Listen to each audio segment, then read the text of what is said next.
What's going on, everybody? Welcome to the kj52 podcast. I want to first of all give a huge shout out. I got 30 plus Patreon supporters that I need to give a big shout out to.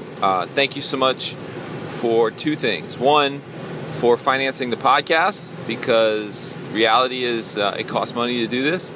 And two, for financing the juvenile detention center outreach that I've been doing over the next couple months. I'm actually going in there this Saturday to paint a mural and get the kids involved in beautifying their surroundings. And yeah, so if you want more information about that, go to patreon.com/kj52.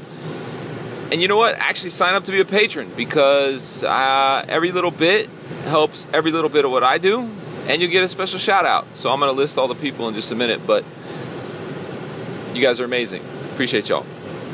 Title of today's podcast is, did Cap really sacrifice everything? Question mark. Now, I'm not trying to be controversial, but the reality is that statement alone, very controversial. And it only really kind of sparked in my mind. I was literally just walking out of the post office, and as I was walking out, an older gentleman was walking in. He had a shirt that said, "We kneel for the Lord, but we stand for the flag." And, you know, in one t-shirt, I knew exactly where he was coming from. So, I'm going to interject a little bit of my thoughts. This isn't going to be super long, but it is going to be more about, I don't know, opening the dialogue, etc., etc. And for those that might be living under a rock, or possibly you've been doing excavation in Alaska, or no, Antarctica, or you've been orbiting the Earth in a satellite, so you don't know anything about this. Colin Kaepernick, over the last couple of years, to show his feelings about racial injustice as it relates to police brutality, he was refusing to stand for the national anthem at the NFL.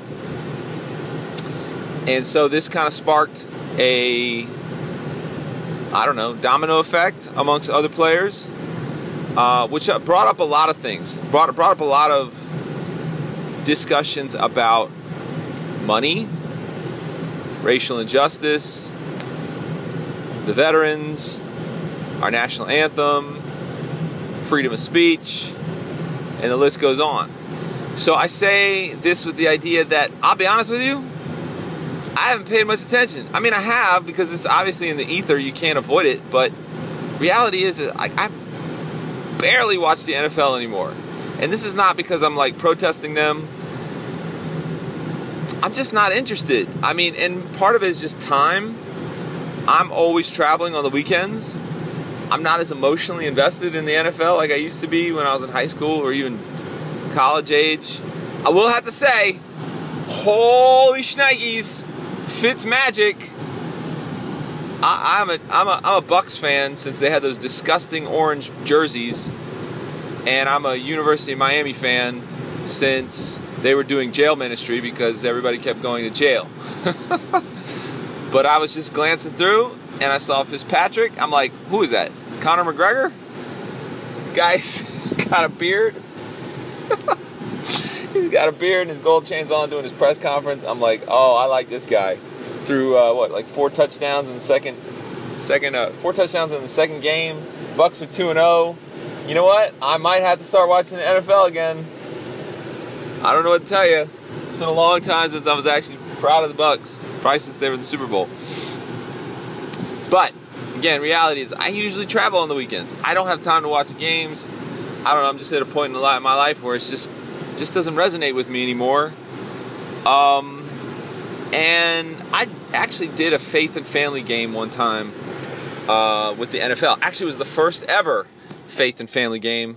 The NFL had never done a faith and family game, and which is very common in basketball and baseball.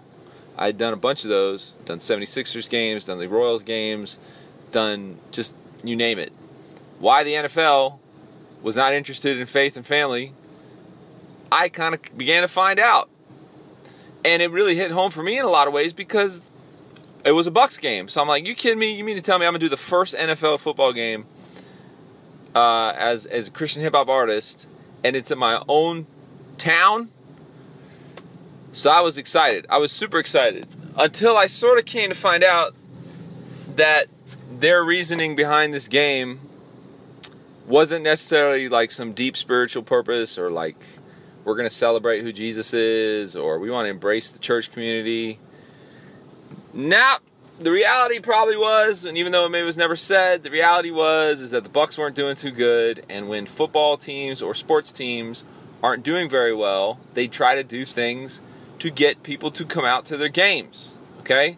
Because let's not beat around the bush here. The NFL, or any sports team for that matter, is a business, and their business is to put people either watching or in the stands or selling merchandise. That's it. Let's not put like noble causes behind these sports teams. Let's not make it anything less than what it is. It is a business, and the bottom line of a business is to turn a profit. For most people, by all means necessary. So when I did this faith and family game, it was like, oh, the NFL's finally like embracing the church world. Nope. I mean, maybe somewhere in that organization they were, but what I had come to find out that the owners were Jewish. This was not a nod towards Jesus per se. It was that the Bucks weren't doing very good, and they were going to celebrate Christmas, and they thought, you know what a lot of people think when it comes to the church world and it comes to sports and business in turn, is that Christians will show up. You give a nod to the church world or to Christians, and guess what? They don't care whether the team is good or not. And I'll take it one step further. If anyone thinks that Hollywood all of a sudden got saved and was interested in the church world because there's all these Christian movies out there, no, you're wrong. Sorry. I'll tell you why Hollywood is now embracing the church world and church movies is because Christians will show up. It don't matter if the movie's good or not. If your pastor gets up there and goes, we're all going to go see God's Not Dead Part 8, the musical, on ice, then the whole church goes, and nobody cares. I mean, I shouldn't say nobody cares, but I'm saying a good or bad football team or a good or bad movie is not the determining factor to get church people to come out to things, okay? And, you know, I'm not even saying the Bucks were wrong for this. I'm just saying, let's just look at the real motives here, okay? This will all tie back to Kaepernick in just a second here. So here's why I'm getting at this. So once I was kind of on the other side and I did this game and it was cool, you know, the opportunity was great, I just realized that I'm not going to look at an institution like the NFL or the Buccaneers or Hollywood or fill in the blank as anything else than what it is. It is a business, okay? And if that means they'll use church people or they'll use a cause or you not use this or whatever, that's all they care about is a financial bottom line. All that to be said, when I found out that a couple years ago that playing the national anthem was actually being sponsored by the Army, if I'm not mistaken, or the government was paying the NFL to play the anthem and use that as a recruiting tactic for our military.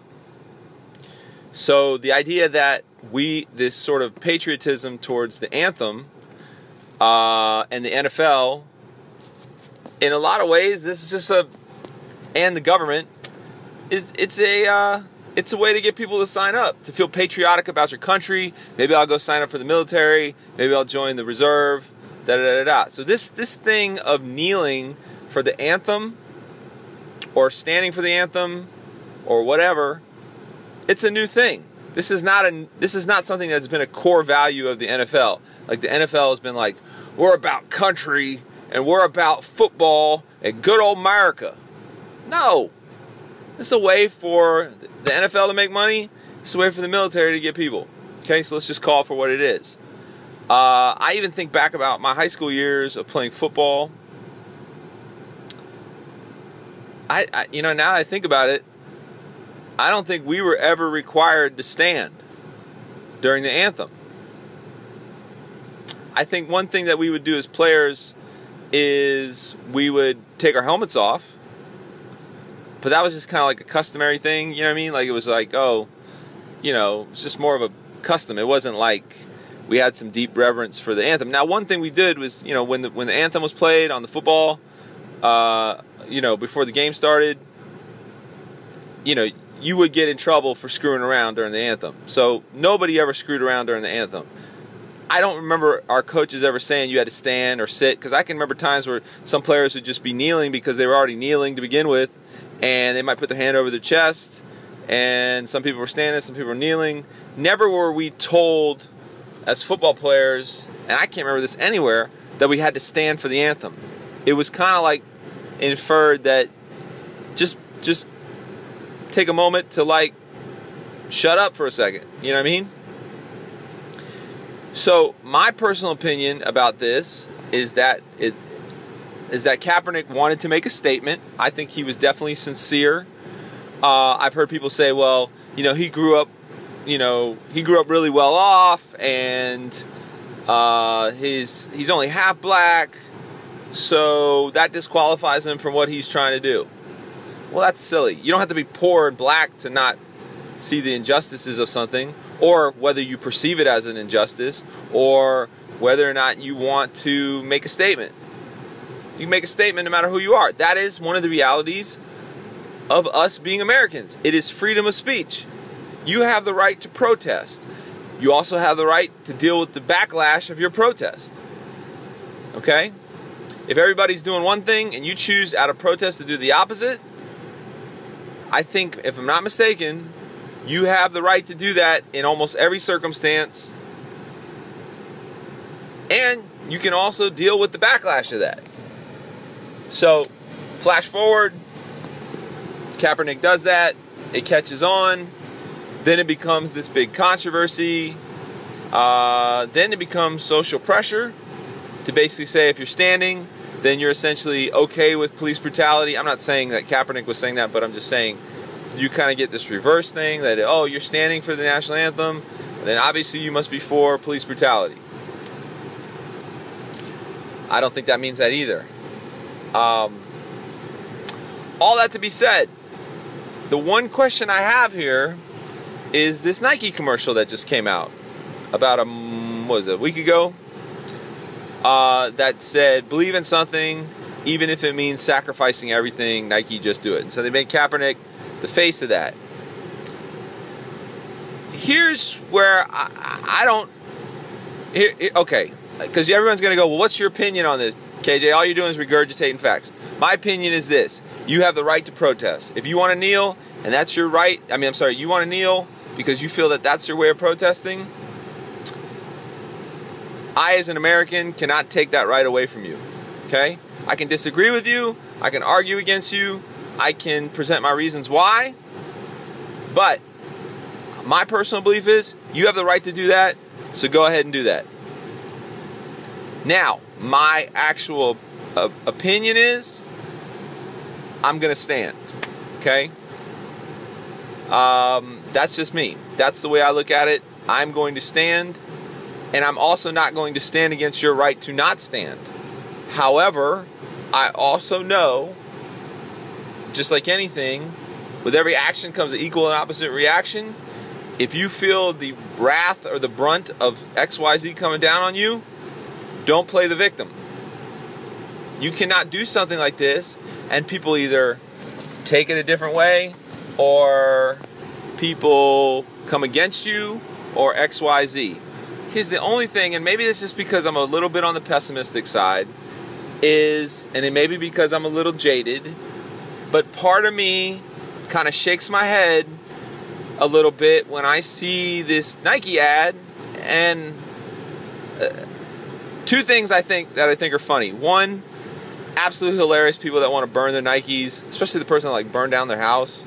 The pastor in Alabama that like ripped the Nikes on the Sunday morning and set them on fire. I think that's kind of hilarious. It is kind of interesting is that people that would have a hard time with him protesting or using his freedom of speech are essentially doing the exact same thing. They are protesting his protest. But let's be real. Nike is getting a massive advertising campaign out of this by the controversy alone. Okay? I am of the persuasion, not the whole way, but Kaepernick is not playing in the NFL because he sacrificed everything.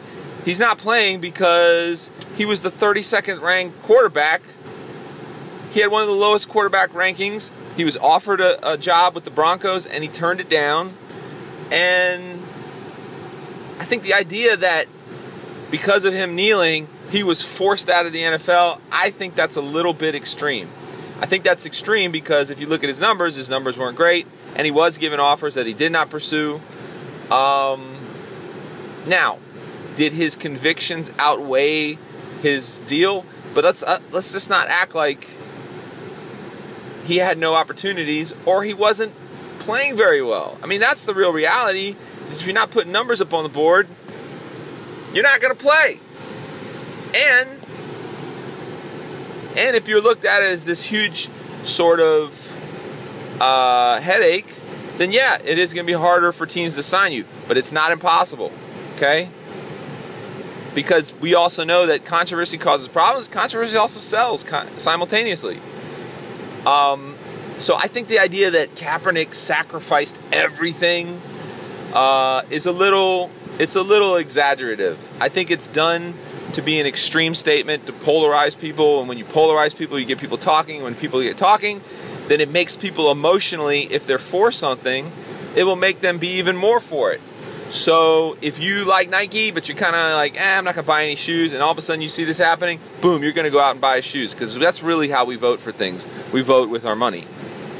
So Nike all of a sudden gets this spike in sales, their stock prices rise. You know, just from a pure marketing standpoint, it was a genius move. But I also, I see past it. I'm sure there's some people at Nike that go, yeah, we stand with Kaepernick and we think we're behind him, but let's not act like it's not a huge payday for him. You get what I'm saying? Sometimes I look at it and go, what if a Tom Brady, who puts up tremendous numbers, who did the exact same thing? Let's say Tom Brady was kneeling, right? Let's assume he was kneeling to protest. Let's say a different thing. Would Tom Brady be forced out the way Kaepernick was forced out? I, of the humble opinion, would be like, no, I don't think he would be. Because you put up the numbers, that's all people care about. You make touchdowns, that's all they care about. You produce results, that's all they care about. Ultimately, bottom line, I could be wrong. I'm not even emotionally invested enough in this to be like, yo, that's it. Let's fight over this. I'm not even on that tip. But it is an interesting time we live in where everybody has the microphone. Everybody has an opportunity to voice their opinion. Everybody has an opportunity to say what they want to say. And usually what that means is I'm out yelling you. That's how I get my point across, or I make it right. I think one beautiful thing we can do as a believer, and it's interesting because I've actually been taking a course right now called Conflict Resolution.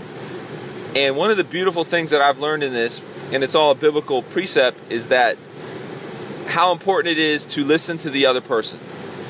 Even if you disagree with them, even if you have conflict, how important it is to show mutual respect. How important it is to agree to disagree at times. That I can completely be opposed to everything that you're for, and that I can still show love and respect, etc., on so many levels. So, the beautiful thing about this podcast is, you know what it is? How many people are not even going to go and listen to this podcast. So everyone that's actually listening to my statements here, shout out to you. Because I guarantee you when I post this, I'm going to have a zillion commentaries. People will already assume what I'm saying. People will go off to the races already arguing. And instead of actually taking a moment to listen to the other person and maybe mutually agreeing to disagree or etc., nope, we're going to outshout each other. And I have to leave you with a very, very simple verse. It's very, very simple. It goes like this. Each one of you should be slow to anger, quick to listen. That's it. Be slow to anger and quick to listen. If we could, most of us are the opposite. We're quick to anger, slow to listen. Anyway, would love to hear your thoughts. hit me at kj52 at kj52.com. Please check out my Patreon page, patreon.com/kj52. Would love to hear what you have to say because I am slow to listen. Or maybe I'm quick to listen. Maybe I'm slow to talk. Actually, I'm just slow right now because I'm stuck in this car line. Either way, I love you guys. God bless y'all. I hope you have a wonderful day. God bless.